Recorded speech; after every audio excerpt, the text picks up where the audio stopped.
நடக்காது இறந்ததுன்னு ஐயா உசுறு வர அள்ளி அள்ளி தருவாரு. சாதி சாதிக்கு ஒரு சங்கம் வச்ச நாட்டுக்குள்ள எல்லா சாதிக்கு ஒரு கோயில் போல வராது.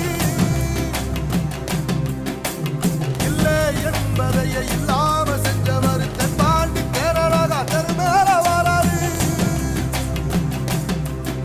ஏறிட்டி எதிர வந்த கண்ணே எமச்சதில்லை தமிழே பாரம்பரிக்க தன்மானமா வராரு.